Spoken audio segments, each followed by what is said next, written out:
ॐ अज्ञानतिमिरन्धस्य ज्ञानाञ्जनशलाकया चष्मरुमिलितं येन तस्मै श्रीगुरवे नमः। श्रीचैतन्यमनोभीष्टं स्थापितं येन भूतले स्वयं रूपं कदा मह्यं ददाति स्वपदान्तिकं। वन्देऽहं श्रीगुरो श्रीयुतापदकमलं श्रीगुरो वैष्णवांश श्रीरूपां साग्रजातां सहगना रघुनाथं वितं तं सजीवं सावधूतं सावधूतं परिजनसहितं कृष्णचैतन्यदेवं श्रीराधा कृष्णपादान् सहगना ललिता श्रीविशाखान्वितांश नमो विष्णुपादाय कृष्णप्रेष्ठाय भूतले श्रीमते भक्तिवेदांत स्वामीते नामिने नमस्ते सरस्वती देवे गौरवाणी प्रचारिणे निर्विशेष शून्यवादी पाशातदेशतारिणे नमो महावदन्याय कृष्ण प्रेम पदायते कृष्णाय कृष्ण चैतन्य नाम्ने गारुतसे नमः। हे कृष्णा करुणा सिंधो दीनबंधो जगत्पते गोपेश गोपिका कांत राधा कांत नमस्तुते तप्त कांचन गौरांगी श्री राधे वृंदावनेश्वरी वृषभानुसुते देवी प्रणमामि हरिप्रिये वाञ्छाकल्पतरुभ्यश्च कृपा सिन्धुभ्येव च पतितानां पावनेभ्यो वैष्णवेभ्यो नमो नमः। जय श्री कृष्ण चैतन्य प्रभु नित्यानंद श्री अद्वैत गदाधर श्रीवासादि गौर भक्त वृंद हरे कृष्णा कृष्णा कृष्णा हरे हरे हरे राम राम राम हरे हरे। हरे कृष्णा। तो आज हम पढ़ रहे हैं चैतन्य चरितामृत आदि लीला अध्याय 7 और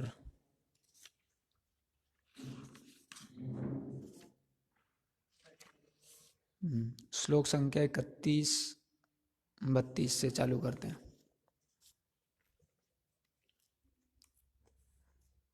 तहाँ देखी महाप्रभु करे ना चिंतन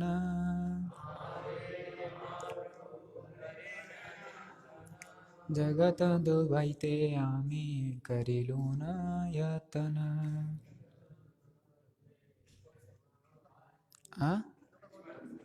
31-32 आदि लीला नहीं चैतन्य चरितामृत।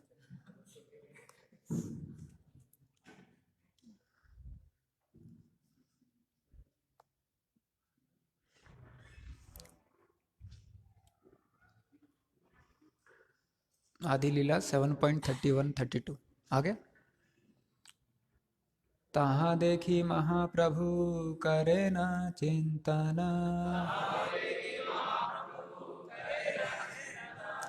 जगत दुबैते आमी करिलू न यतन।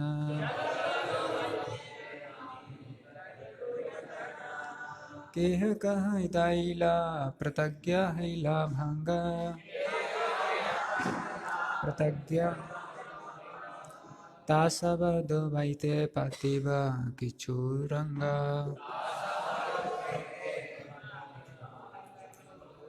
तहाँ देखी महाप्रभु करे ना चिंतन जगत दुबैते आमी करिलू न यतन।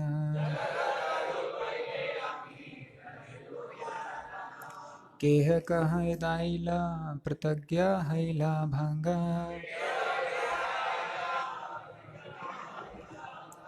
ता सब दुबैते पतिब किछु रंग। दुबैते पतिब किछु रंग। एक बार कोई दोहरा सकते हैं?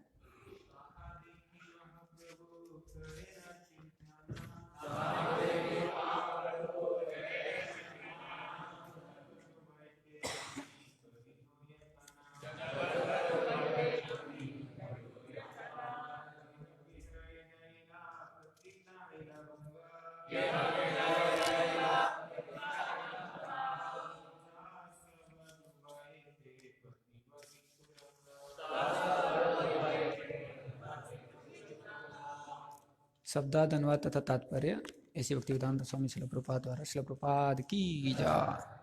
शब्दार्थ। तहा देखी यह प्रगति देखकर महाप्रभु भगवान श्री चैतन्य महाप्रभु करे न करते हैं चिंतन चिंतन जगत सारा संसार डुबाएते डुबाने का आमी मैंने करेलू प्रयास किया यतन प्रयास केह केह उनमें से कुछ एडायल बच निकले प्रतिज्ञा प्रतिज्ञा हयल हो गए भंग टूट गई तासबा वे सब डुबाईते उनको डुबाने की पातेब सोच निकालूंगा किछु कुछ रन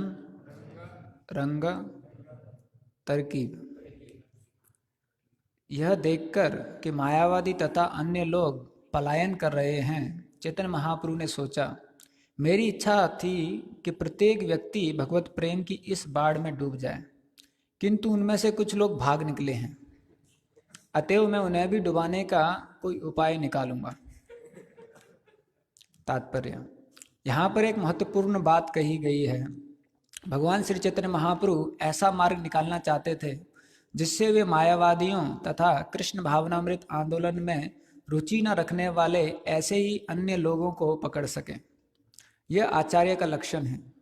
एक आचार्य जो भगवान की सेवा करने के लिए आता है उससे यह उम्मीद नहीं की जाती कि वह घिसे पिटे मार्ग पर चलेगा, क्योंकि उससे ऐसे मार्ग और साधन ढूंढने होंगे जिनसे कृष्ण भावना अमृत का प्रसार हो सके। कभी कभी ईशालु लोग कृष्ण भावना अमृत आंदोलन की इसलिए आलोचना करते हैं क्योंकि इसमें भगवत प्रेम वितरण हेतु लड़कों तथा लड़कियों को समान रूप से लगाया जाता है। वे यह नहीं जानते कि यूरोप तथा अमेरिका जैसे देशों में लड़के तथा लड़कियों दोनों मुक्त रूप से परस्पर मिलते हैं। ये धूर्त तथा मूर्ख कृष्ण भावनामृत में लगे लड़के लड़कियों के परस्पर मिलने की आलोचना करते हैं, किंतु इन धूर्तों को यह सोचना चाहिए कि किसी समाज की प्रथाएं सहसा नहीं बदली जा सकती। फिर भी लड़कों तथा लड़कियों दोनों को प्रचारक बनने की शिक्षा दी जाती है, इसलिए ये लड़कियां सामान्य लड़कियां नहीं रह जाती, अपितु कृष्ण भावनामृत का प्रचार करने वाले अपने भाइयों के समक्ष हो जाती हैं। इसलिए आध्यात्मिक कार्यों में लड़कों तथा लड़कियों दोनों को लगना कृष्ण भावनामृत आंदोलन के प्रचार की दृष्टि से एक नीति है।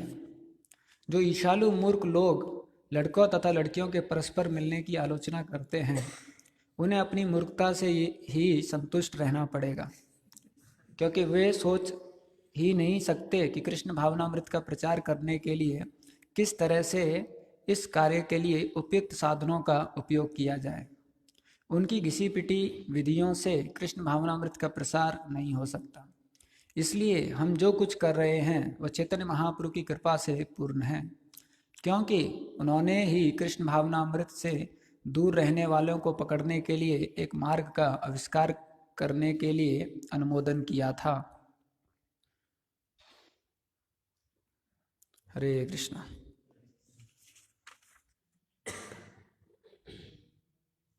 तो हम लोग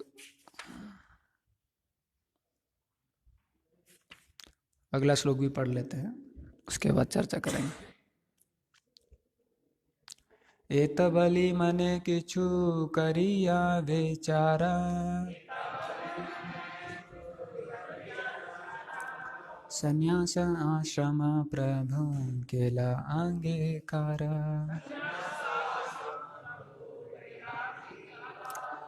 अनुवाद। इस प्रकार महाप्रभु ने पूरी तरह विचार करने के बाद संन्यास आश्रम ग्रहण किया। तात्पर्य। भगवान श्री चैतन्य महाप्रभु को संन्यास ग्रहण करने की आवश्यकता न थी, क्योंकि वे साक्षात भगवान हैं। अतएव उन्हें जीवन के द्वात्म बोध से कोई प्रयोजन नहीं था। श्री चैतन्य महाप्रभु 8 वर्णों तथा आश्रमों अर्थात ब्राह्मण, क्षत्रिय, वैश्य तथा शूद्र, ब्रह्मचारी, गृहस्थ, वानप्रस्थ तथा संन्यास में से किसी के साथ संबंधित नहीं हैं। उन्होंने अपने आप को सर्वोपरि आत्मा के रूप में माना था। श्री चैतन्य महाप्रभु या इस मामले में कोई भी शुद्ध भक्त कभी भी अपने आप को जीवन के इन सामाजिक तथा आध्यात्मिक विभागों से नहीं जोड़ता, क्योंकि भक्त सदैव समाज की इन विविध श्रेणियों से परे हो जाता है।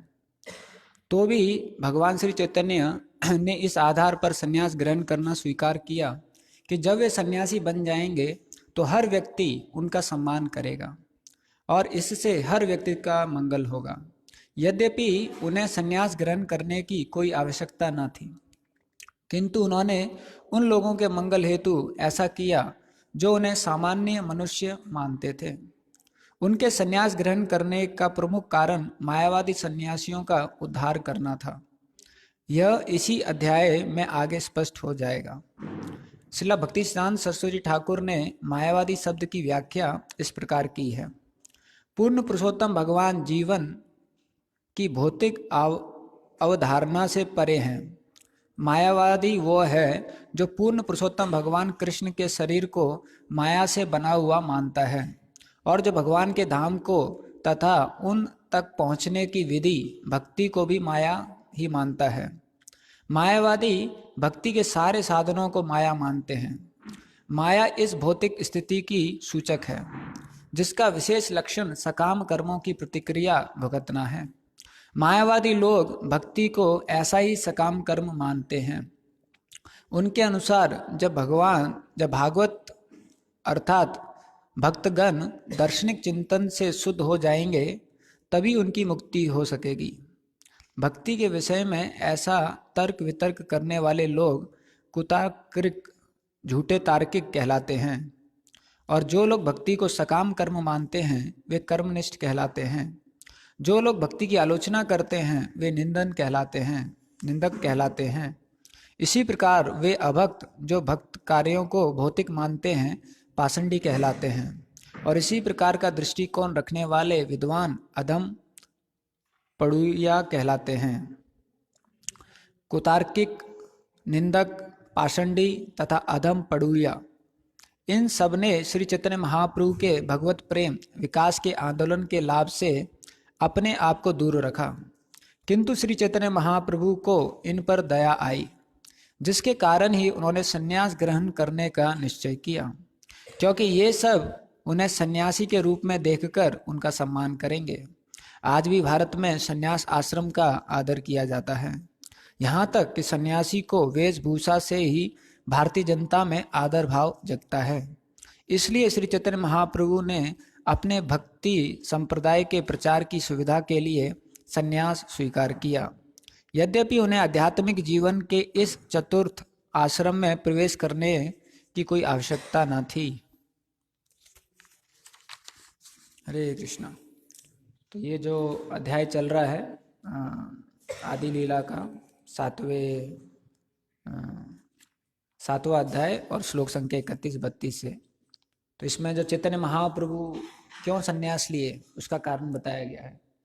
तो ऐसा कहा जाता है कि जो प्रमुख कारण होता है किसी को जो संन्यास लेते हैं या अपना जीवन दूसरों की सेवा में लगाते हैं, वो है कंपैशन, वो है उनकी कृपा। तो जो भगवान का प्रेम जितना हमारे हृदय में बढ़ता है उतना ज़्यादा वो दूसरे जीवात्माओं के ऊपर कृपा के रूप में बढ़ता है। अधिकतर आप देखेंगे जो व्यक्ति जितना ज़्यादा भौतिकवादी है उसका चेतना उतना ज़्यादा कम लोगों के में सीमित हो जाएगा। अधिकतर लोग सिर्फ अपने बारे में सोच सकते हैं। अगर कोई थोड़ा बहुत एक सामाजिक व्यक्ति है तो हो सकता है वो अपने परिवार के बारे में सोचेगा, लेकिन ऐसे भक्त बहुत कम होते हैं जो शुद्ध भक्त होते हैं, जो सबके बारे में सोचते हैं और वो जानते हैं और चाहते हैं कि जो हर जीवात्मा है उसका भी उद्धार हो। तो ये इस महान कार्य को करने के लिए या इस महान पर्पस को लेकर वो इस दुनिया में संन्यास धर्म का पालन करते हैं, जिससे कि बहुत सारे जो जीवात्मा हैं उनके पास पहुंचा जाए। तो शास्त्रों में ऐसे बहुत सारे उदाहरण आते हैं जिसमें बड़े बड़े आचार्यों ने इस धर्म का पालन किया जिससे कि दूसरे लोगों का वो भला कर पाएँ। और आज उनके इस सेक्रीफाइस के कारण, जो उन्होंने इतना ज़्यादा सेक्रीफाइस किया, उसी के कारण आज भी भक्ति जीवित है, आज भी हम लोग ग्रंथों को पढ़ पा रहे हैं और आज भी लोग भक्ति प्रैक्टिस कर पा रहे हैं। तो ऐसा ही हम सुन रहे थे कि जो कालिदास जी थे, तो कालिदास जी के बारे में हम स्टोरी एक सुन रहे थे कि कैसे जो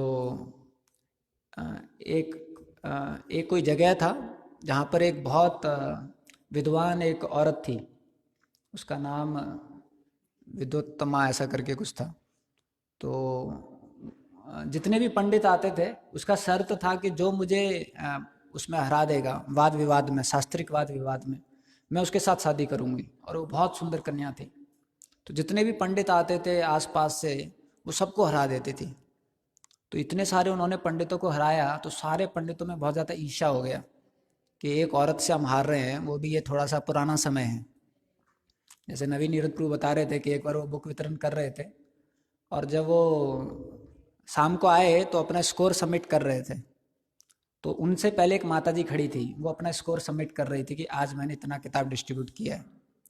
तो उसका स्कोर जब उसने सबमिट किया तो उसने किया कि 200 भगवत गीता, और जो नवीन नीरद प्रभु थे उनका स्कोर था 190। तो जैसे ही उन्होंने देखा कि उसने 200 किया है तो फिर इंचार्ज ने पूछा आपका कितना है, तो बोले मैं आता हूँ। तो उन बोले मेरे को इतना बुरा लगा, एक औरत का मुझसे ज़्यादा कैसे हो सकता है। तो उसी समय वो रात में 9 बजे वापस गए रेलवे स्टेशन पर और फिर उन्होंने 20 भगवत गीता किया। फिर रात को आए और फिर उनको स्कोर सबमिट किया कि 210। तो कोई औरत से जब कोई पुरुष हार जाता है तो थोड़ा बहुत अजीब सा लगता है। तो ये सारे जो पंडित थे इन्होंने क्या किया, ये सारे मिल गए कि अभी हम इस लड़की की ऐसे व्यक्ति के साथ शादी कराएंगे जो दुनिया का सबसे बड़ा मूर्ख है। तो वो ढूंढने लगे कि सबसे बड़ा मूर्ख कहाँ मिलेगा। तो एक जगह वो देखे जंगल पर एक व्यक्ति था जो उसी टहनी को काट रहा था जिस टहनी पर बैठा हुआ है। तो उन्होंने बोला ये सबसे बढ़िया व्यक्ति मिला है, इसके साथ उसका शादी करा देंगे। तो वो थे कालिदास जी। तो उन्होंने उसको बिठाया, उसको बताया कि आप ऐसा करना, हम आपका शादी एक बहुत सुंदर औरत से कराएंगे, लेकिन आप बोलना मत, वो जो कुछ भी बोलेगी तुम भी कुछ इशारा करके उसका जवाब देना। तो बोला ठीक है। तो वहाँ पर उसको लेके गए और उस औरत से बोला उन्होंने कि ये जो हमारे स्वामी हैं ये बहुत बड़े विद्वान हैं, पंडित हैं, लेकिन अभी इन्होंने मौन व्रत रखा हुआ है। तो ये बोलेंगे नहीं, लेकिन ये इतने विद्वान हैं कि संकेत के माध्यम से भी हरा देते हैं लोगों को। शास्त्र इनके मतलब संकेत माध्यम से भी प्रकटीकरण करते हैं। तो उसके अंदर भी बहुत ज़्यादा ईगो था कि मैं तो बहुत चैंपियन हूँ, सबको हराती हूँ। तो उसने बोला ठीक है, सांकेतिक भाषा से भी हम कर सकते हैं। तो फिर बहुत सब अरेंजमेंट हो गया और चालू हो गया डिबेट। तो उस औरत ने सबसे पहले सवाल पूछा तो उसने ऐसे किया। तो इसको लगा कि ये बोल रही है कि मेरी एक आंख फोड़ देगी। तो कालिदास ने बोला तू एक फोड़ेगी मैं तेरी दो फोड़ दूंगा। तो फिर विद्वान पूछे औरत से कि आपका सवाल क्या था। तो औरत पूछी कि मेरा सवाल ये था कि जो सुप्रीम लॉर्ड हैं वो एक हैं या दो हैं। तो फिर पंडितों ने उसका आंसर समझाया इनको कि ये बोल रहे हैं कि वो दो हैं क्योंकि एक निराकार स्वरूप है, एक आकार स्वरूप है। तो बोली अरे ये तो अच्छा आंसर दे दिया इसने। तो उसके बाद फिर उसने ऐसे उसको हाथ दिखाया 5 उंगली का। तो कालिदास को लगा ये बोल रही है कि थप्पड़ मारेगी। तो उसने बोला थप्पड़ मारेगी या मुक्का मारूंगा। तो फिर उन्होंने पूछा कि आप क्या संकेतिक करना चाहते थे। तो औरत बोली कि मैं संकेतिक करना चाहती थी कि ये जो 5 इंद्रियां हैं इनको वश में करना बहुत मुश्किल है, इनको कैसे वश में किया जा सकता है, मैं सवाल पूछ रही थी। तो कालिदास का आंसर उन्होंने प्रिडिक्ट वो किया। तो उन्होंने बोला कालिदास जी बोल रहे हैं कि ये जो 5 इंद्रियां हैं इनको वश में करना बहुत मुश्किल है, लेकिन मन की ताकत से वश में कर सकते हैं। तो वो हार गई बेचारी, तो उसकी इसके साथ शादी करा दिया। अब वो घर पे बैठे हुए थे और एक बार ऊंट पास कर रहा था। तो ये कालिदास जी को ऊंट बोलना भी नहीं आता था अच्छी तरह, तो ये उटर उटर बोलने लग गए। तब उसको समझ में आया अरे ये तो बड़ा अजीब सा बेवकूफ़ है। इसको तो ऊंट बोलना नहीं आता है। तो उन्होंने क्या किया, कालिदास जी को वहीं से ऊपर से सीढ़ियों पे फेंक दिया और कालिदास जी ऐसे गुलटा खा खा के नीचे गिरे। लेकिन उस समय उनको इतना बुरा लगा तो उन्होंने प्रतिज्ञा ले ली कि अब मैं संस्कृत का सबसे बड़ा विद्वान स्कॉलर होकर ही वापस आऊँगा।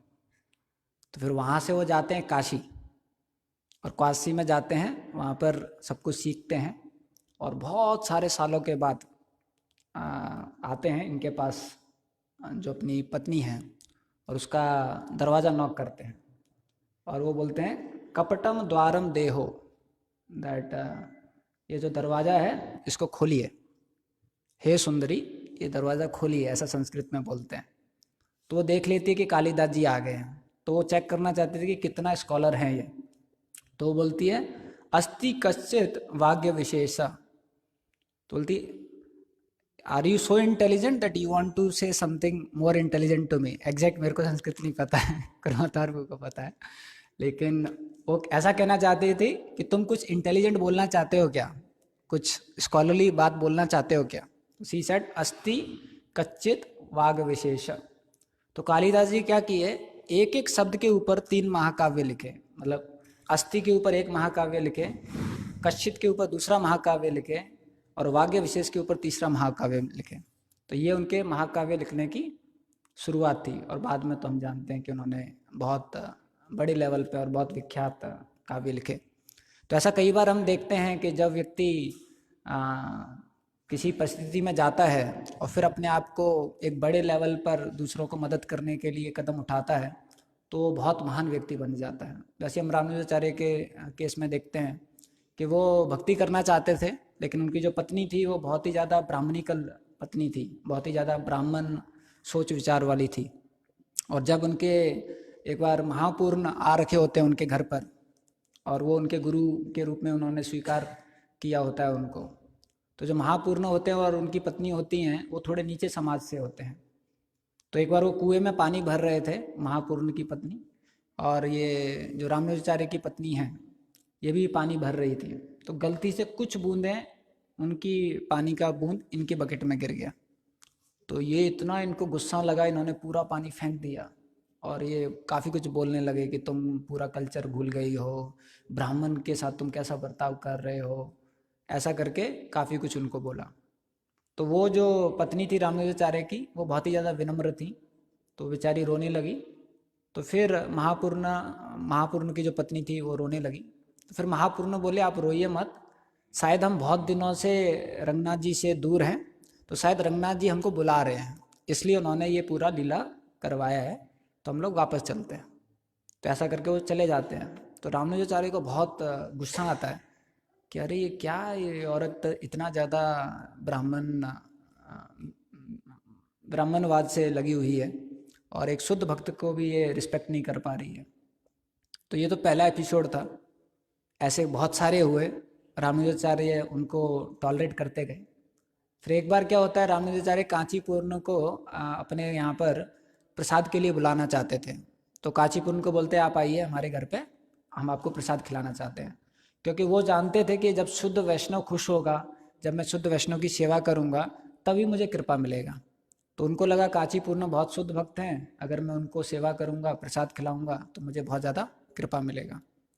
तो वो उनको बुलाते हैं, और यहाँ कांचीपुरम सोचते हैं कि मैं अगर रामानुजाचार्य के सामने जाऊँगा तो वो बहुत ज़्यादा मुझे सम्मान देगा, बहुत ज़्यादा मुझे आदर देगा, मेरी सेवा करेगा, लेकिन मैं तो बहुत गिरा निम्न व्यक्ति हूँ, तो मुझे तो इतना सेवा नहीं मिलना चाहिए। तो वो क्या करते हैं, वो दूसरे रास्ते से समय से थोड़ा पहले घर पे पहुँच जाते हैं, और रामानुजाचार्य उनको बुलाने के लिए एक दूसरे रास्ते से कांचीपुरम आते हैं। तो जब रामानुजाचार्य कांचीपुरम पहुँचते हैं, जो कांचीपूर्ण है वो रामानुजाचार्य के घर पहुँच जाते हैं, और उनकी पत्नी को बोलते हैं कि देवी जो भी आपने बनाया है आप मुझको दे दो। तो बोले अरे रुक जाइए, अभी रामानुजाचार्य आने वाले हैं, वो आएंगे तो उनके साथ आप खा लेना। तो बोले नहीं नहीं नहीं, मेरे पास समय नहीं है, मुझे भगवान की सेवा के लिए जाना है, तो आप तुरंत दे दीजिए जो कुछ भी आपके पास है। तो वो सब कुछ दे देती है, और उसके बाद दूर दूर से पूरा खाना देती है, और जैसे ही वो जाते हैं वो सारा जो भी खाना रहता है वो सब फेंक देती है, और जो जिस स्थान पर कांचीपुरम में बैठ के खाए थे वहाँ पर पानी डाल के गोबर का नया लेप लगा देती है, और बिल्कुल मतलब सब, और अपने लिए दोबारा खाना बनाना चालू कर देती है। और तब तक रामानुजाचार्य आते हैं। तो रामानुजाचार्य पूछते हैं कि वो कांचीपुरम आए थे क्या यहाँ पर? बोले हाँ वो आए थे और मैंने बोला भी कि इंतज़ार कीजिए, मेरे पतिदेव आने वाले हैं, लेकिन वो इंतज़ार किए नहीं, चले गए। लेकिन आप चिंता मत कीजिए, मैंने उनको सब कुछ खिला दिया। तो बोले उनका महाप्रसाद कहाँ है, उनका जो बचा होगा ना कुछ। बोले नहीं नहीं नहीं, जो उनका था वो भी मैंने फेंक दिया, और जो बाकी बचा हुआ था अंदर वो भी फेंक दिया, और मैंने साफ भी कर दिया। तो रामानुजाचार्य को इतना गुस्सा आया, बोले तू पागल लड़की, यानी पागल जो भी है। तो उनको इतना गुस्सा आता है, तो वो समझ जाते हैं कि अब इनके साथ भक्ति नहीं हो सकता।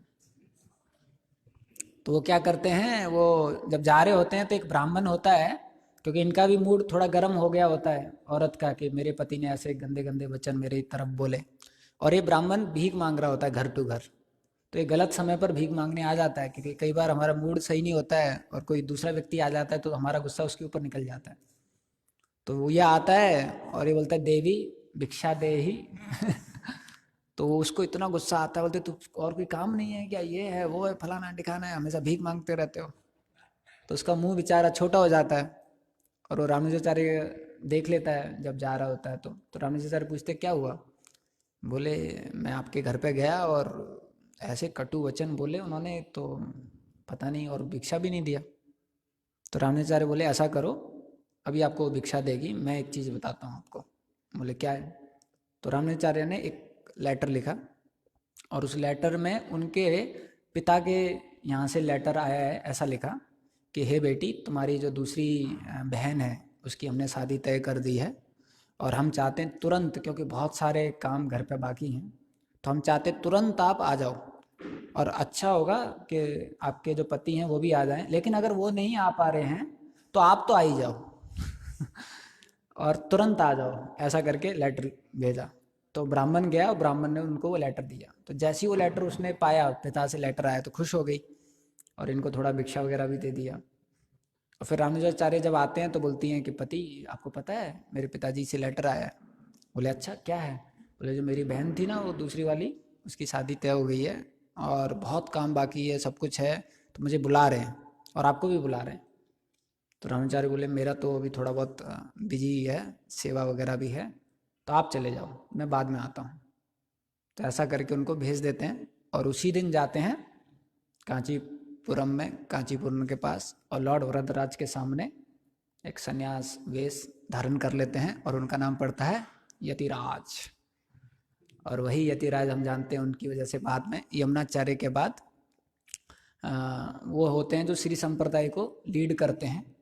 और उनकी वजह से इतना प्रचार होता है कि आज भी हम देख रहे हैं पूरे साउथ में, देखते हैं हम लोगों में सभ्यता है। लोगों अधिकतर लोग जो नॉर्थ इंडिया से जाते हैं वो साउथ इंडिया का ग्लोरीफाई करते हैं, क्योंकि वहाँ लोग लाइन में खड़े होते हैं, बार्गेन नहीं करना पड़ता है, स्लीपर में भी कोई वेटिंग वाला नहीं चढ़ता है। तो इतना मतलब सिविलाइज्ड लोग हैं वहाँ पर। तो नॉर्थ इंडिया वाला जब भी जाता है तो उनको बहुत अच्छा लगता है, सराहनीय लगता है। लेकिन उसका एक कारण ये भी है कि उन सब में एक स्पिरिचुअल कल्चर है, जो श्री संप्रदाय और रामानुजाचार्य ने जो इतना प्रचार किया उसकी वजह से उधर आया। तो वैसे ही जो महाप्रभु थे, तो महाप्रभु भी सोचने लगे कि मुझे भी ये जो लोग हैं इनका प्रचार करने के लिए मुझे भी ये संन्यास धर्म अपनाना पड़ेगा। तो जो महाप्रभु जब गया में मिलते हैं ईश्वरपुरी से, और गया में मिलने के बाद जब वो आते हैं तो वो टीचर होते हैं, और उनका खुद का अपना स्कूल बोल सकते हैं या पाठशाला होता है। तो उसमें बहुत सारे स्टूडेंट थे, और जो निमाय थे वो उस एरिया के सबसे प्रसिद्ध टीचर थे, क्योंकि जब भगवान खुद शिक्षा दे रहे हैं तो आप समझ सकते हैं।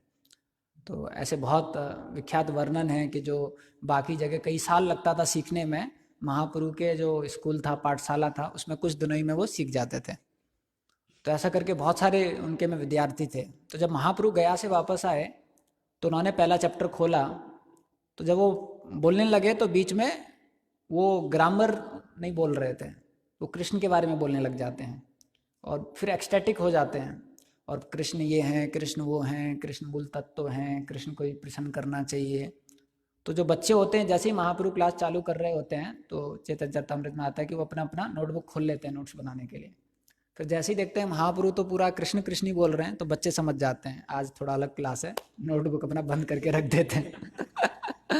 और उसके बाद आधे घंटे, मतलब पता नहीं कितना समय, काफ़ी श्लोक महाप्रभु बोलते रहते हैं कृष्ण के बारे में। और फिर महाप्रभु बाहरी चेतना में आते हैं। फिर महाप्रभु पूछते हैं कि मैंने क्या बताया आप लोगों को? तो बच्चे लोग बोलते हैं सर आप तो पूरा कृष्णा कृष्णा ही बोल रहे थे। बोले और कुछ नहीं बताया मैंने आप लोगों को? बोले नहीं सर, सिर्फ कृष्णा कृष्णा। तो बोले मुझे माफ़ करना, लेकिन मुझे नहीं लगता कि अब मैं पढ़ा सकता हूँ, क्योंकि अभी मेरा थोड़ा अलग टाइप का हो गया है तो मैं अभी पढ़ा नहीं पाऊँगा आप लोगों को।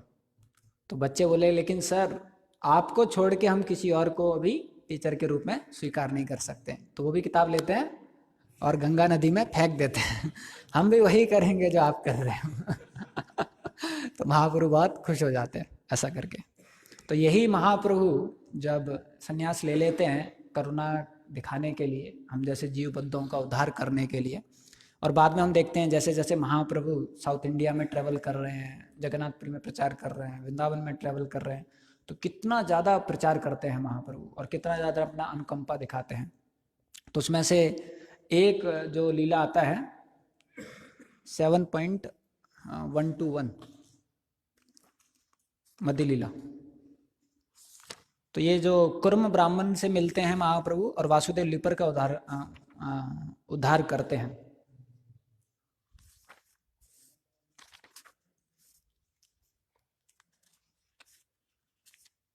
तो ये जब भगवान के शुद्ध भक्त और यहाँ भगवान खुद भक्त के रूप में, क्योंकि उन्होंने ये सेक्रीफाइस किया इसलिए इतने सारे जीवात्माओं तक पहुँच पाए, इसलिए इतने सारे जीवात्माओं तक अपना कृपा दिखाया। तो ये दो उदाहरण ऐसे हैं जिसमें हमको ये देखने को मिलता है कि अगर महाप्रभु ये संन्यास नहीं लिए होते तो ये कृपा ऐसे वैष्णवों को नहीं मिलता। तो इसमें कुर्म ब्राह्मण का उदाहरण आता है, तो हम इसको थोड़ा सा पढ़ेंगे। कुर्म नामे से ग्रामे वेदिक ब्राह्मण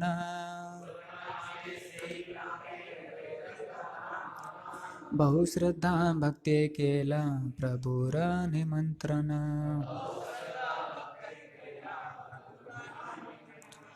तो एक गांव था जिसमें एक ब्राह्मण रहते थे जिनका नाम था कुर्म, और उन्होंने महाप्रभु को बुलाया लंच के लिए, प्रसाद के लिए। घरे आनी प्रभुर कैला पाद प्रक्षालना सही जल वंश सहित करेला भक्षण। तो दिस ब्राह्मणा, जो ब्राह्मण जी थे वो महाप्रभु को बुलाए और उनके जो पैर हैं उनको छुआ, वो पानी से उनको धोया और उस पानी को चरणामृत के रूप में पिया। अनेक प्रकार स्नेह भिक्षा कराइला गोसाई शेषन सा वंशे खाइला।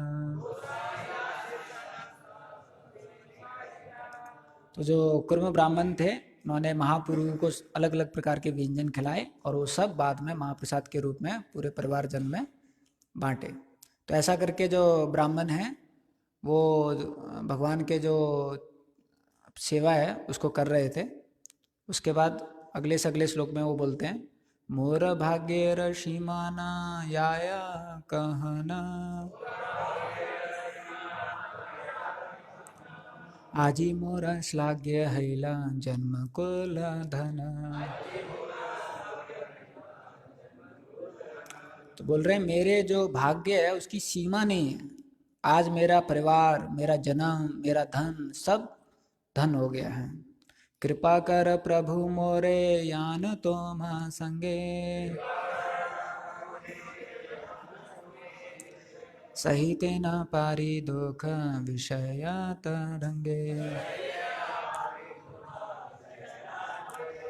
उसके बाद ये बोल रहे हैं महाप्रभु एक कृपा करो, मुझे भी आपके साथ जाने दो, मैं ये भौतिक दुनिया के कष्टों को नहीं झेल सकता।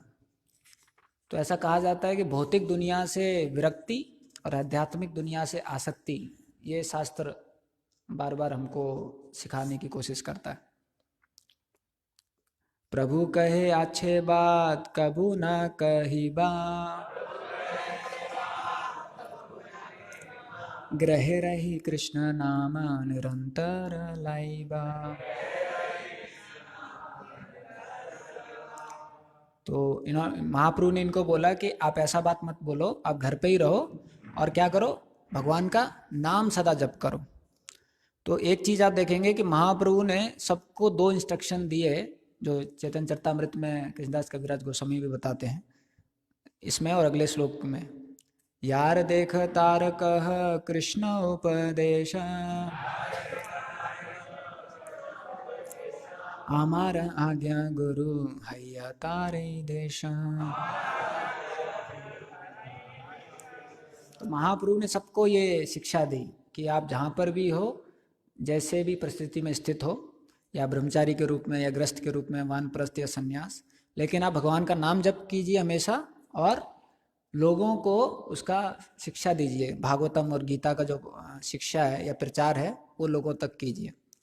तो कृष्णदास कविराज गोस्वामी आगे बताते हैं कि इसी प्रकार का शिक्षा भगवान ने सबको दिया। जितने भी ब्राह्मणों के यहाँ पर उन्होंने खाना खाया, जितने भी ब्राह्मण भक्त बने, सबको महाप्रभु ने दो ही चीज़ बताया कि भगवान का नाम जप कीजिए, और जो ये शिक्षाएं हैं इनको दूसरों तक पहुँचाइए। तो इस प्रकार आगे वासुदेव लेपर का भी आता है, जो भी बहुत सुंदर है, लेकिन अभी समय नहीं है। तो उनको भी महाप्रभु, जब हम देखते हैं कि सुंदर शरीर दे देते हैं, तो पूछते हैं महाप्रभु ये तो मेरे को अहंकार आ जाएगा। तो महाप्रभु बोलते हैं आप चिंता मत कीजिए, सदा भगवान का नाम लेते रहिए। आप सदा भगवान का नाम लेते रहेंगे तो ये अहंकार आपका थोड़ा कम हो जाएगा, और धीरे धीरे करके इससे आप प्रभावित नहीं होंगे। तो ऐसे करके महाप्रभु खासकर जो अपनी कृपा दिखाने के लिए लोगों पर, और खासकर वो कृपा मतलब जो भगवान का नाम है उसमें श्रद्धा, उसमें विश्वास, और वो नाम देने के लिए जो ये मार्ग है इसको अपनाए थे, जिससे कि आने वाले जो व्यक्ति हैं और उस समय पर जो व्यक्ति हैं वो भगवान का नाम ले सकें। हरे कृष्णा। श्रील प्रभुपाद की जय।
प्रो ये 31 से चालू करना है क्या? 31 से 29 30 हो गया। एक मध्य लीला 7 चैप्टर का भी सीसी चाहिए। मध्य लीला 7 चैप्टर इंग्लिश इंग्लिश। हिंदी वाला तो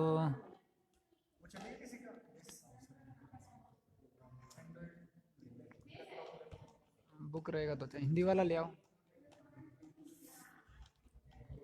हरे कृष्ण। जय राधा माधव कुंज बिहारी गोपी जनवल्लभ गिरिवरधारी।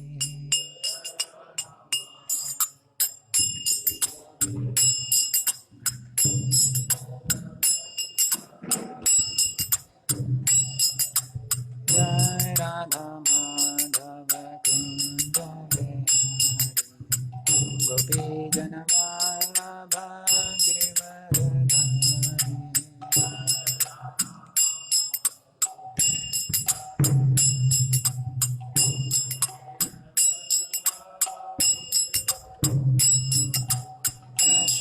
यशोदनन्दन व्रज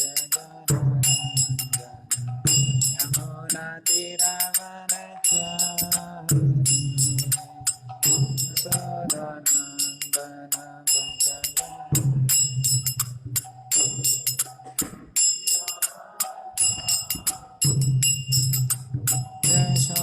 यशोदनन्दन व्रज यमुना तीरवनचारि।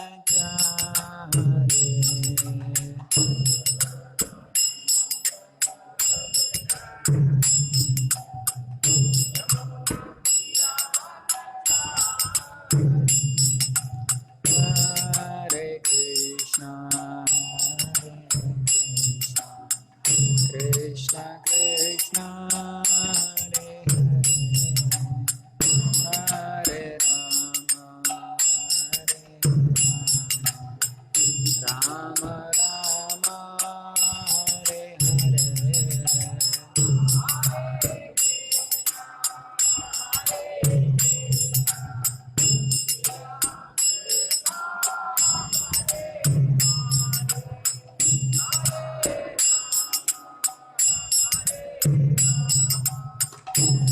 कृष्णा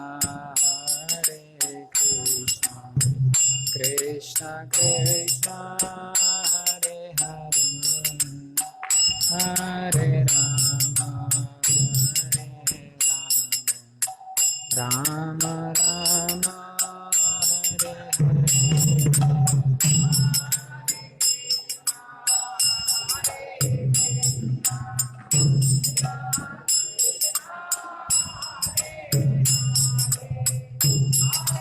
राम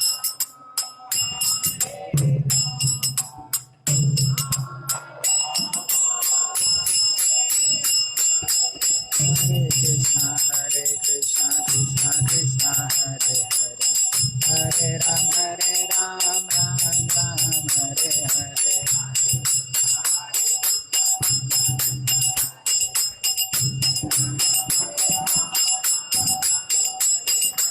हरे कृष्णा कृष्णा कृष्णा हरे हरे हरे राम राम राम हरे हरे।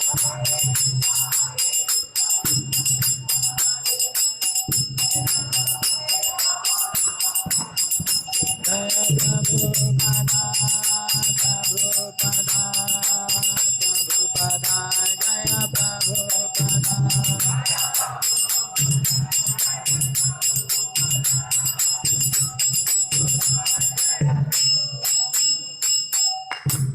हरिनाम संकीर्तन की जय, श्री प्रभुपाद की जय। ओम अज्ञानतिमिरन्धस्य ज्ञानाञ्जनशलाकया चक्षुरुन्मीलितं येन तस्मै श्रीगुरवे नमः। श्रीचैतन्यमनोभीष्टं स्थापितं येन भूतले स्वयं रूपं कदा मह्यं ददाति स्वपदान्तिकं। वन्देऽहं श्रीगुरो श्रीयुतापदकमलं श्रीगुरो वैष्णवांश श्रीरूपां साग्रजातां सहगना रघुनाथं वितं तं सजीवं सावधूतं सावधूतं परिजनसहितं कृष्णचैतन्यदेवं श्रीराधा कृष्णपादान् सहगना ललिता श्रीविशाखान्वितांश नमो विष्णुपादाय कृष्णप्रेष्ठाय भूतले श्रीमते भक्तिवेदान्ता स्वामीते नामिने नमस्ते सरस्वती देवे गौरवाणी प्रचारिणे निर्विशेष शून्यवादी पाशाददेशतारिणे नमो महावदन्याय कृष्ण प्रेमपदायते कृष्णाय कृष्णचैतन्या नाम्ने गारुतसे नमः हे कृष्णा करुणा सिंधो दीनबन्धो जगत्पते गोपेश गोपिका कांत राधा कांत नमस्तुते तप्त कांचन गौरांगी श्री राधे वृंदावनेश्वरी वृषभानुसुते देवी प्रणमामि हरिप्रिये वाञ्छाकल्पतरुभ्यश्च कृपा सिन्धुभ्येव च पतितानां पावनेभ्यो वैष्णवेभ्यो नमो नमः जय श्री कृष्ण चैतन्य प्रभु नित्यानंद श्री अद्वैत गदाधर श्रीवासादि गौर भक्त वृंद हरे कृष्णा कृष्णा कृष्णा हरे हरे हरे राम राम राम हरे हरे हरे कृष्णा। तो आज हम पढ़ रहे हैं चैतन्य चरितामृत आदि लीला अध्याय 7 और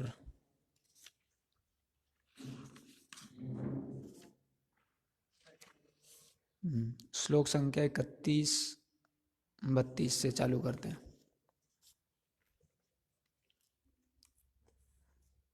तहाँ देखी महाप्रभु करे ना चिंतना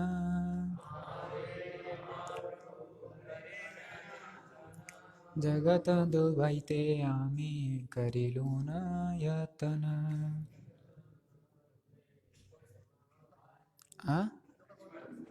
31-32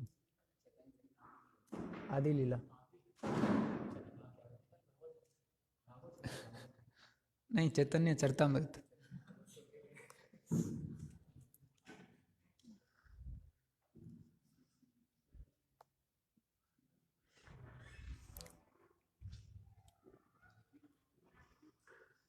आदि लीला 7.31-32 आगे। तहाँ देखी महाप्रभु करे न चिंतना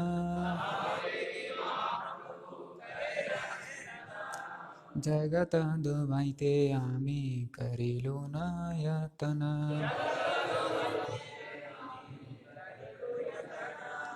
केह कह दैला प्रतिज्ञा हैला भंगा प्रतिज्ञा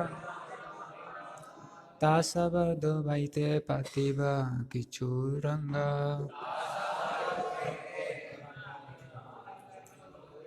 तहाँ देखी महाप्रभु करे ना चिंतना जगत दुबैते आमी करिलू न यतना।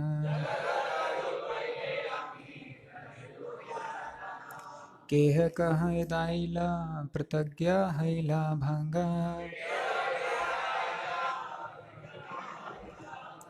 ता सब दुबैते पतिब किछु रंगा दुबैते पतिब किछु रंगा। एक बार कोई दोहरा सकते हैं।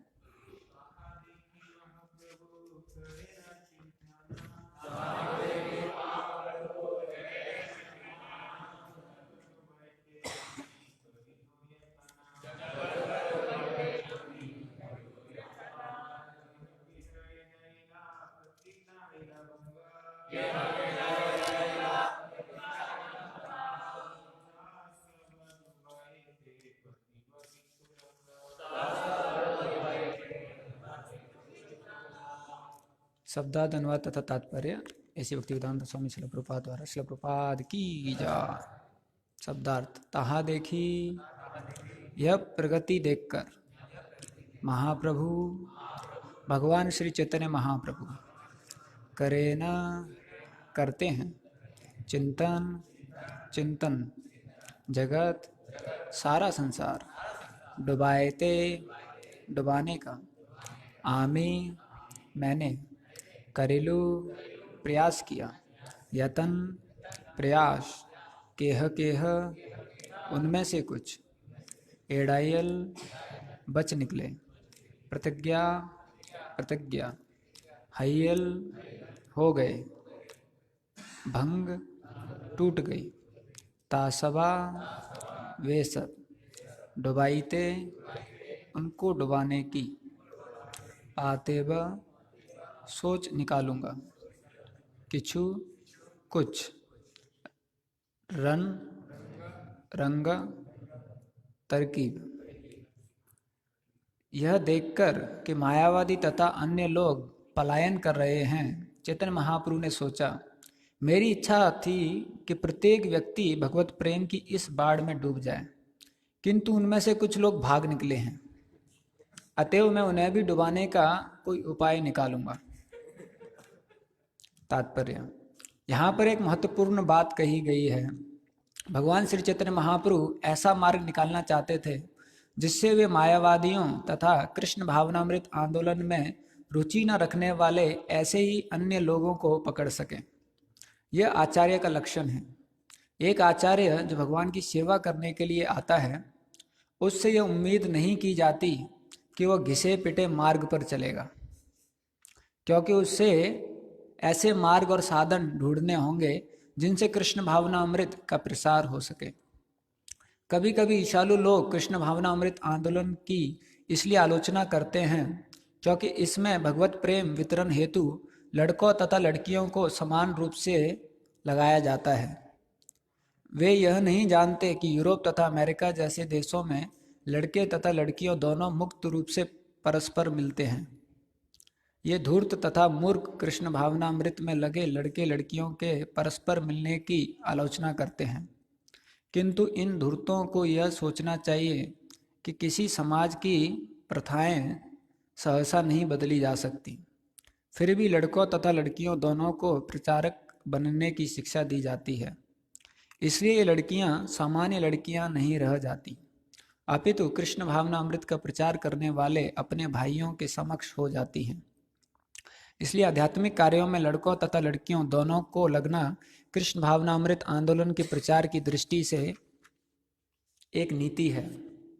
जो ईशालु मूर्ख लोग लड़कों तथा लड़कियों के परस्पर मिलने की आलोचना करते हैं उन्हें अपनी मूर्खता से ही संतुष्ट रहना पड़ेगा, क्योंकि वे सोच ही नहीं सकते कि कृष्ण भावनामृत का प्रचार करने के लिए किस तरह से इस कार्य के लिए उपयुक्त साधनों का उपयोग किया जाए। उनकी घिसी पिटी विधियों से कृष्ण भावनामृत का प्रसार नहीं हो सकता। इसलिए हम जो कुछ कर रहे हैं वह चैतन्य महाप्रभु की कृपा से पूर्ण है, क्योंकि उन्होंने ही कृष्ण भावनामृत से दूर रहने वालों को पकड़ने के लिए एक मार्ग का आविष्कार करने के लिए अनुमोदन किया था। हरे कृष्णा।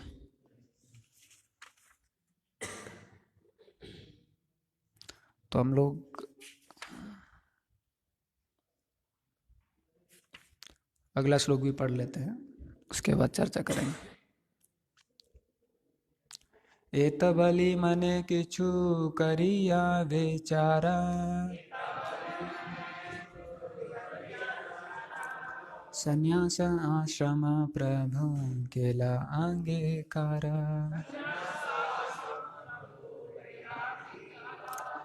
अनुवाद। इस प्रकार महाप्रभु ने पूरी तरह विचार करने के बाद संन्यास आश्रम ग्रहण किया। तात्पर्य। भगवान श्री चैतन्य महाप्रभु को संन्यास ग्रहण करने की आवश्यकता न थी, क्योंकि वे साक्षात भगवान हैं। अतएव उन्हें जीवन के द्वात्म बोध से कोई प्रयोजन नहीं था। श्री चैतन्य महाप्रभु 8 वर्णों तथा आश्रमों अर्थात ब्राह्मण, क्षत्रिय, वैश्य तथा शूद्र, ब्रह्मचारी, गृहस्थ, वानप्रस्थ तथा संन्यास में से किसी के साथ संबंधित नहीं हैं। उन्होंने अपने आप को सर्वोपरि आत्मा के रूप में माना था। श्री चैतन्य महाप्रभु या इस मामले में कोई भी शुद्ध भक्त कभी भी अपने आप को जीवन के इन सामाजिक तथा आध्यात्मिक विभागों से नहीं जोड़ता, क्योंकि भक्त सदैव समाज की इन विविध श्रेणियों से परे हो जाता है। तो भी भगवान श्री चैतन्य ने इस आधार पर संन्यास ग्रहण करना स्वीकार किया कि जब वे सन्यासी बन जाएंगे तो हर व्यक्ति उनका सम्मान करेगा और इससे हर व्यक्ति का मंगल होगा। यद्यपि उन्हें संन्यास ग्रहण करने की कोई आवश्यकता न थी, किंतु उन्होंने उन लोगों के मंगल हेतु ऐसा किया जो उन्हें सामान्य मनुष्य मानते थे। उनके संन्यास ग्रहण करने का प्रमुख कारण मायावादी सन्यासियों का उद्धार करना था। यह इसी अध्याय में आगे स्पष्ट हो जाएगा। श्रील भक्तिसिद्धांत सरस्वती ठाकुर ने मायावादी शब्द की व्याख्या इस प्रकार की है। पूर्ण पुरुषोत्तम भगवान जीवन की भौतिक अवधारणा से परे हैं। मायावादी वो है जो पूर्ण पुरुषोत्तम भगवान कृष्ण के शरीर को माया से बना हुआ मानता है और जो भगवान के धाम को तथा उन तक पहुँचने की विधि भक्ति को भी माया ही मानता है।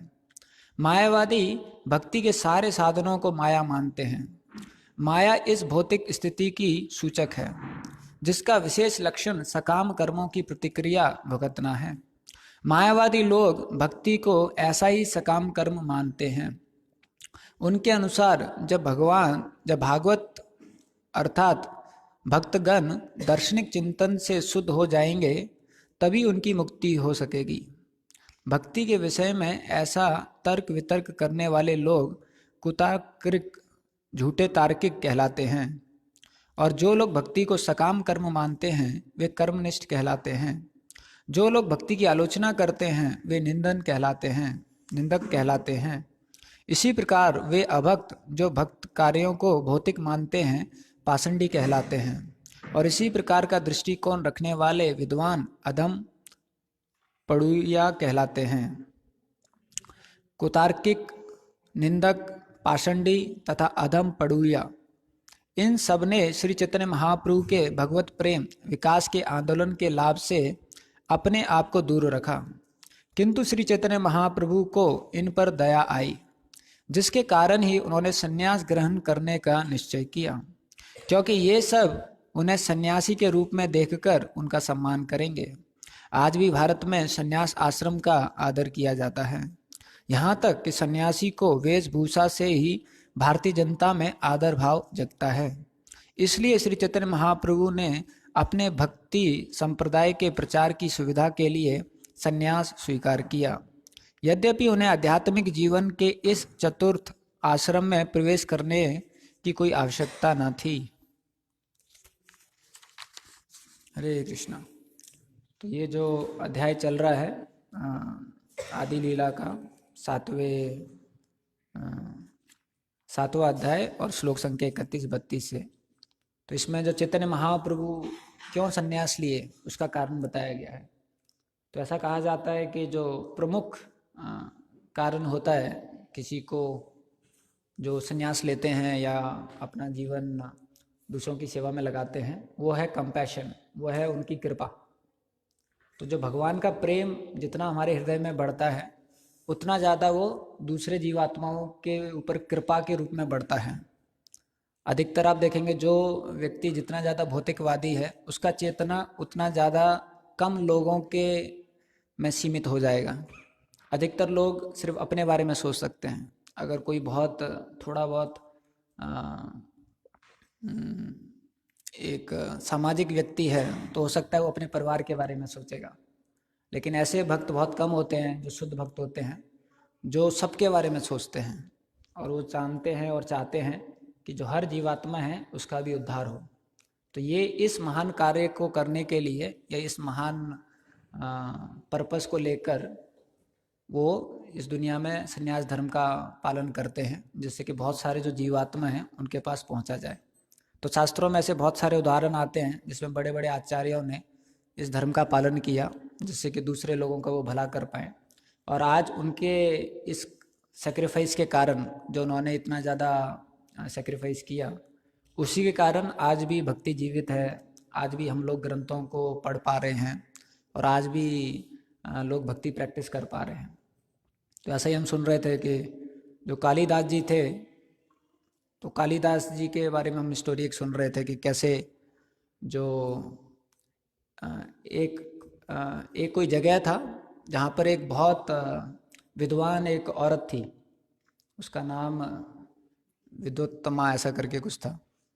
तो जितने भी पंडित आते थे उसका शर्त था कि जो मुझे उसमें हरा देगा वाद विवाद में, शास्त्रिक वाद विवाद में, मैं उसके साथ शादी करूँगी। और वो बहुत सुंदर कन्या थी। तो जितने भी पंडित आते थे आसपास से वो सबको हरा देती थी।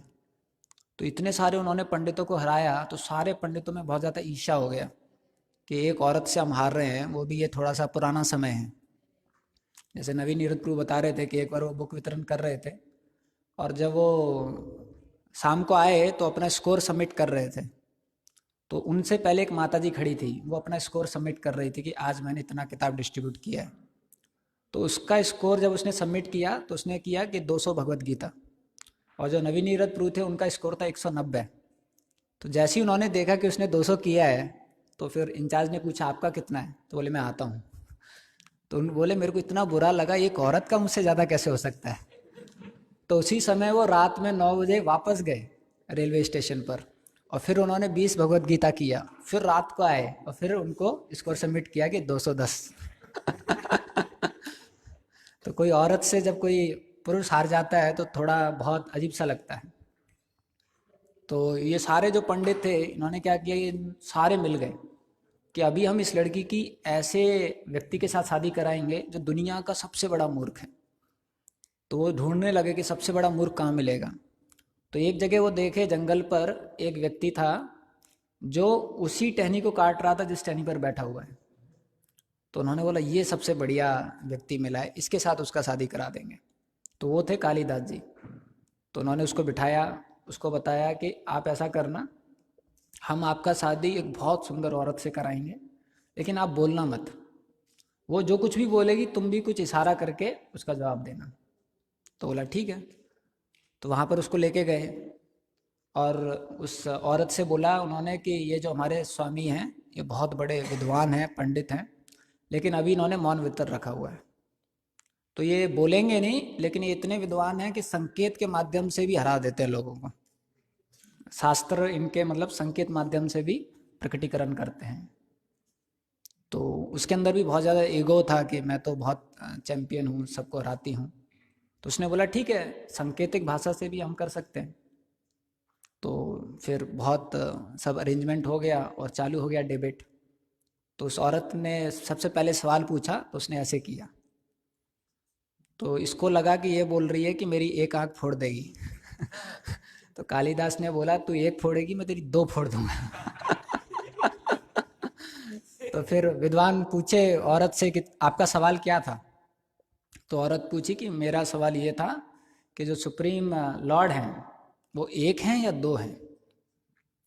तो फिर पंडितों ने उसका आंसर समझाया इनको कि ये बोल रहे हैं कि वो दो हैं क्योंकि एक निराकार स्वरूप है, एक आकार स्वरूप है।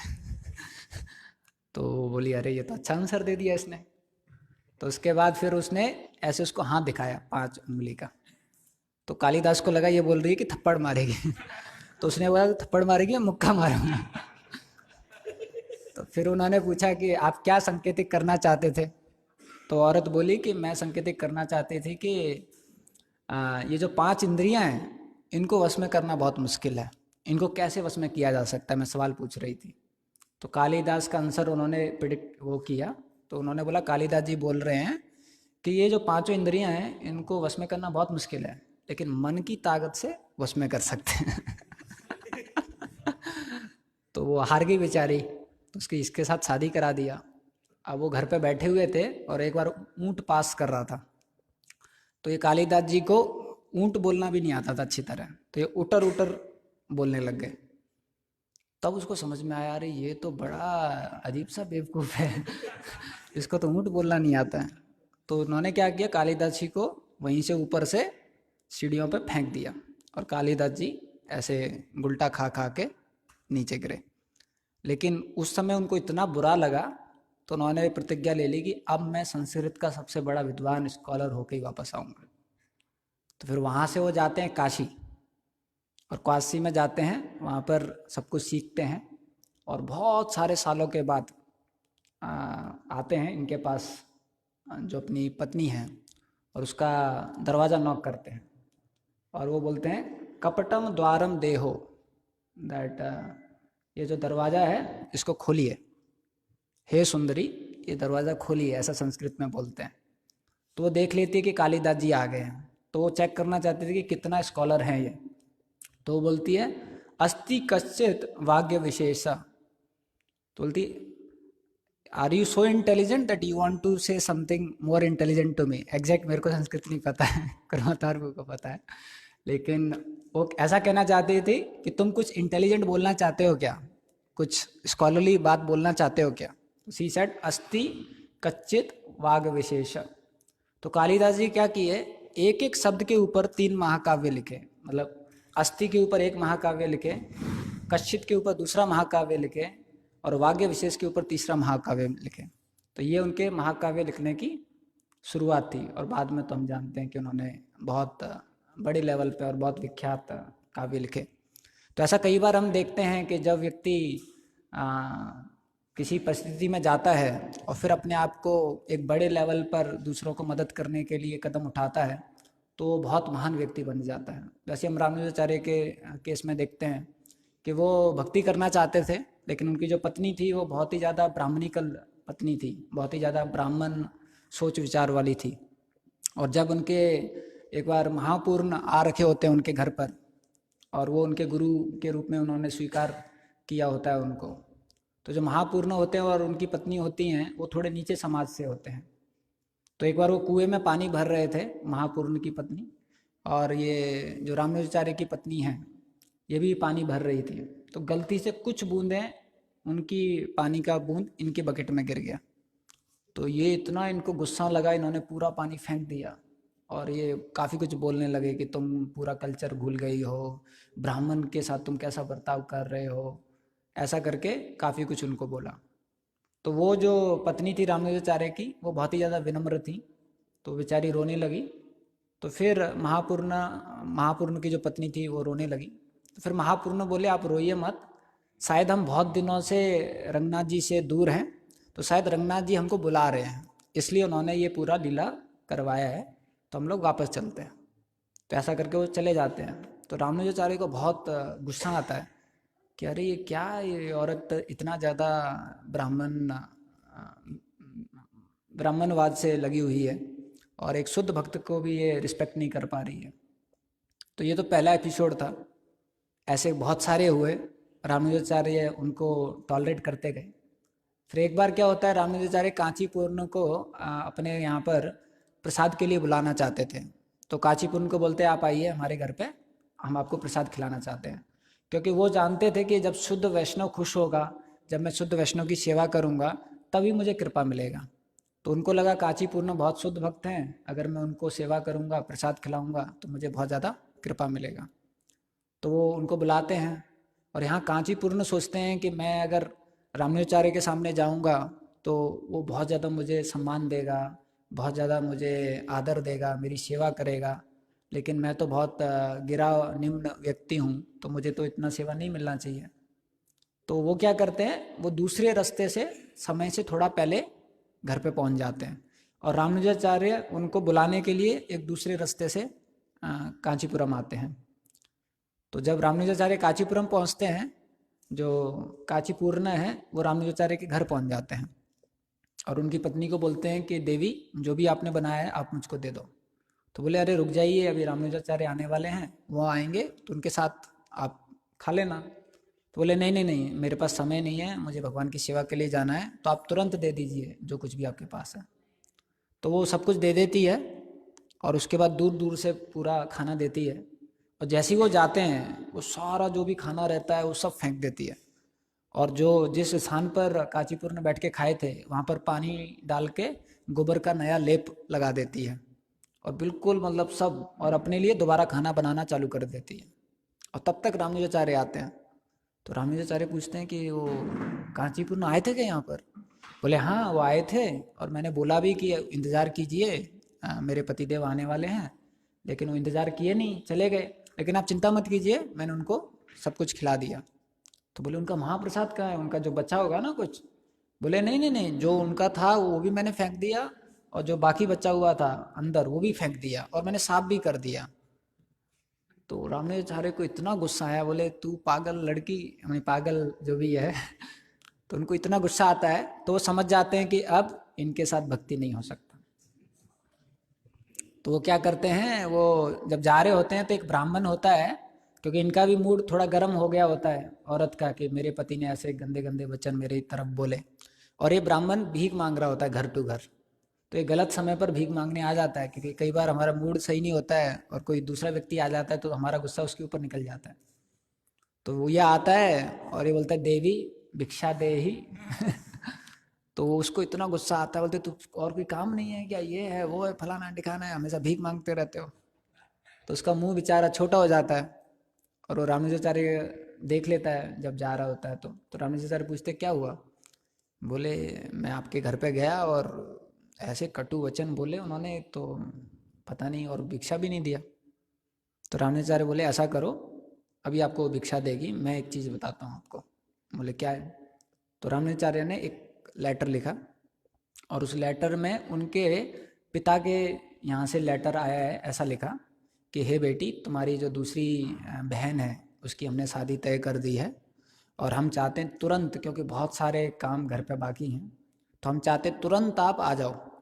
और अच्छा होगा कि आपके जो पति हैं वो भी आ जाएं, लेकिन अगर वो नहीं आ पा रहे हैं तो आप तो आ ही जाओ। और तुरंत आ जाओ, ऐसा करके लेटर भेजा। तो ब्राह्मण गया और ब्राह्मण ने उनको वो लेटर दिया। तो जैसे ही वो लेटर उसने पाया, पिता से लेटर आया, तो खुश हो गई और इनको थोड़ा भिक्षा वगैरह भी दे दिया। और फिर रामानुजाचार्य जब आते हैं तो बोलती हैं कि पति आपको पता है मेरे पिताजी से लेटर आया है। बोले अच्छा क्या है। बोले जो मेरी बहन थी ना वो दूसरी वाली, उसकी शादी तय हो गई है और बहुत काम बाकी है, सब कुछ है, तो मुझे बुला रहे हैं और आपको भी बुला रहे हैं। तो रामाचार्य बोले मेरा तो अभी थोड़ा बहुत बिजी है, सेवा वगैरह भी है, तो आप चले जाओ, मैं बाद में आता हूँ। तो ऐसा करके उनको भेज देते हैं, और उसी दिन जाते हैं कांचीपुरम में, कांचीपुरम के पास, और लॉर्ड वरदराज के सामने एक सन्यास वेश धारण कर लेते हैं, और उनका नाम पड़ता है यतिराज। और वही यतिराज हम जानते हैं उनकी वजह से बाद में यमुनाचार्य के बाद वो होते हैं जो श्री संप्रदाय को लीड करते हैं।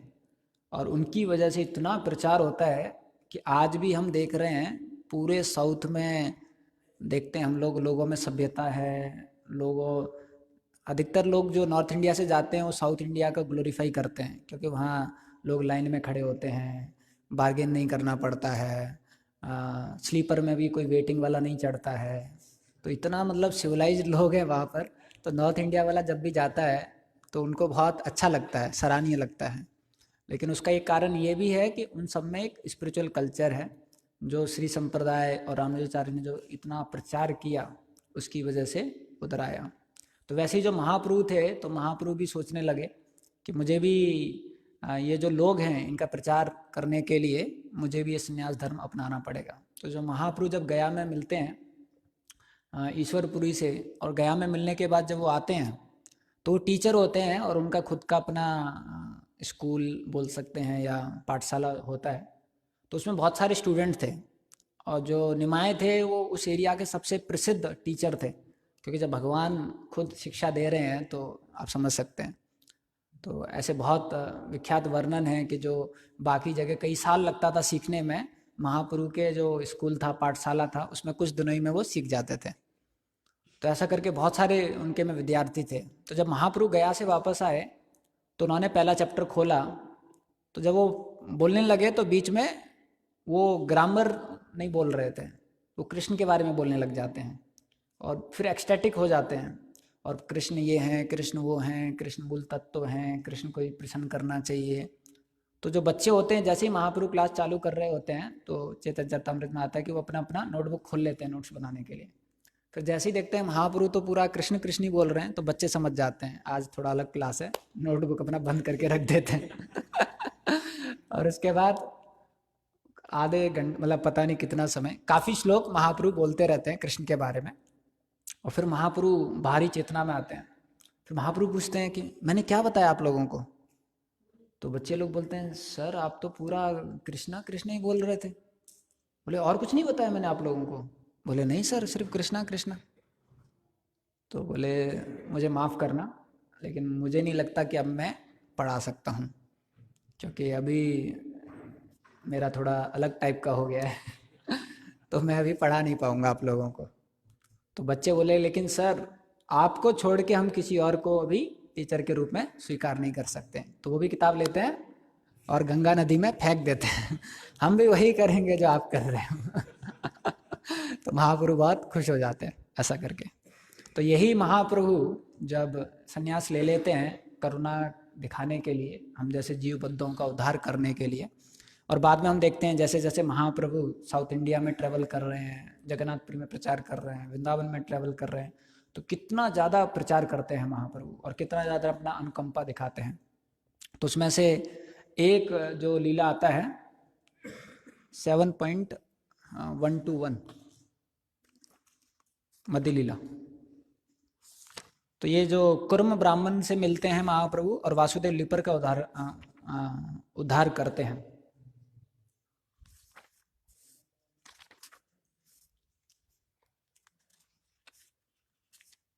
तो ये जब भगवान के शुद्ध भक्त और यहाँ भगवान खुद भक्त के रूप में, क्योंकि उन्होंने ये सेक्रीफाइस किया इसलिए इतने सारे जीवात्माओं तक पहुँच पाए, इसलिए इतने सारे जीवात्माओं तक अपना कृपा दिखाया। तो ये दो उदाहरण ऐसे हैं जिसमें हमको ये देखने को मिलता है कि अगर महाप्रभु ये संन्यास नहीं लिए होते तो ये कृपा ऐसे वैष्णवों को नहीं मिलता। तो इसमें कुर्म ब्राह्मण का उदाहरण आता है, तो हम इसको थोड़ा सा पढ़ेंगे। कुर्म नामे से ग्रामे वेदिक ब्राह्मण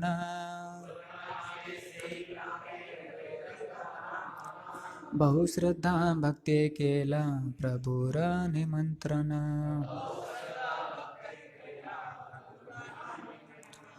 तो एक गांव था जिसमें एक ब्राह्मण रहते थे जिनका नाम था कुर्म, और उन्होंने महाप्रभु को बुलाया लंच के लिए, प्रसाद के लिए। घरे आनी प्रभुर कैला पाद प्रक्षालना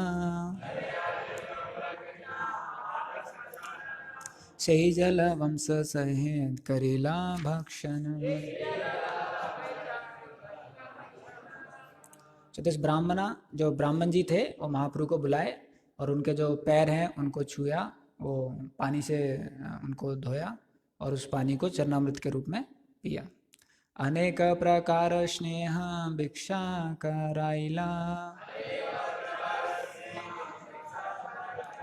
गोसाइयर शेषन सा वंशे खाइला। तो जो कुर्म ब्राह्मण थे उन्होंने महाप्रभु को अलग अलग प्रकार के व्यंजन खिलाए और वो सब बाद में महाप्रसाद के रूप में पूरे परिवारजन में बांटे। तो ऐसा करके जो ब्राह्मण हैं वो भगवान के जो सेवा है उसको कर रहे थे। उसके बाद अगले से अगले श्लोक में वो बोलते हैं मोर भाग्य ऋषिमाना याया कहना आजी मोर श्लाघ्य हैला जन्म कुल धन। तो बोल रहे हैं मेरे जो भाग्य है उसकी सीमा नहीं है। आज मेरा परिवार, मेरा जन्म, मेरा धन सब धन हो गया है। कृपा कर प्रभु मोरे यान तो संगे सही तेना पारी दुख विषया तरंगे। उसके बाद ये बोल रहे हैं महाप्रभु एक कृपा करो, मुझे भी आपके साथ जाने दो, मैं ये भौतिक दुनिया के कष्टों को नहीं झेल सकता। तो ऐसा कहा जाता है कि भौतिक दुनिया से विरक्ति और आध्यात्मिक दुनिया से आसक्ति, ये शास्त्र बार बार हमको सिखाने की कोशिश करता है। प्रभु कहे अच्छे बात कबू ना कही बा ग्रह रही कृष्ण नाम निरंतर लाइबा। तो महाप्रभु ने इनको बोला कि आप ऐसा बात मत बोलो, आप घर पे ही रहो और क्या करो, भगवान का नाम सदा जप करो। तो एक चीज आप देखेंगे कि महाप्रभु ने सबको दो इंस्ट्रक्शन दिए, जो चैतन्य चरितामृत में कृष्णदास कविराज गोस्वामी भी बताते हैं, इसमें और अगले श्लोक में। यार देख तारक कृष्ण उपदेश, आमार आज्ञा गुरु हैया तारे देश। तो महाप्रभु ने सबको ये शिक्षा दी कि आप जहाँ पर भी हो, जैसे भी परिस्थिति में स्थित हो, या ब्रह्मचारी के रूप में या ग्रस्त के रूप में, वानप्रस्थ या संन्यास, लेकिन आप भगवान का नाम जप कीजिए हमेशा, और लोगों को उसका शिक्षा दीजिए। भागवतम और गीता का जो शिक्षा है या प्रचार है वो लोगों तक कीजिए। तो कृष्णदास कविराज गोस्वामी आगे बताते हैं कि इसी प्रकार का शिक्षा भगवान ने सबको दिया। जितने भी ब्राह्मणों के यहाँ पर उन्होंने खाना खाया, जितने भी ब्राह्मण भक्त बने, सबको महाप्रभु ने दो ही चीज़ बताया कि भगवान का नाम जप कीजिए और जो ये शिक्षाएं हैं इनको दूसरों तक पहुँचाइए। तो इस प्रकार आगे वासुदेव लेपर का भी आता है, जो भी बहुत सुंदर है, लेकिन अभी समय नहीं है। तो उनको भी महाप्रभु, जब हम देखते हैं कि सुंदर शरीर दे देते हैं, तो पूछते हैं महाप्रभु ये तो मेरे को अहंकार आ जाएगा। तो महाप्रभु बोलते हैं आप चिंता मत कीजिए, सदा भगवान का नाम लेते रहिए। आप सदा भगवान का नाम लेते रहेंगे तो ये अहंकार आपका थोड़ा कम हो जाएगा, और धीरे धीरे करके इससे आप प्रभावित नहीं होंगे। तो ऐसे करके महाप्रभु खासकर जो अपनी कृपा दिखाने के लिए लोगों पर, और खासकर वो कृपा मतलब जो भगवान का नाम है उसमें श्रद्धा, उसमें विश्वास, और वो नाम देने के लिए जो ये मार्ग है इसको अपनाए थे, जिससे कि आने वाले जो व्यक्ति हैं और उस समय पर जो व्यक्ति हैं वो भगवान का नाम ले सकें। हरे कृष्णा। शिल प्रपाद की जय।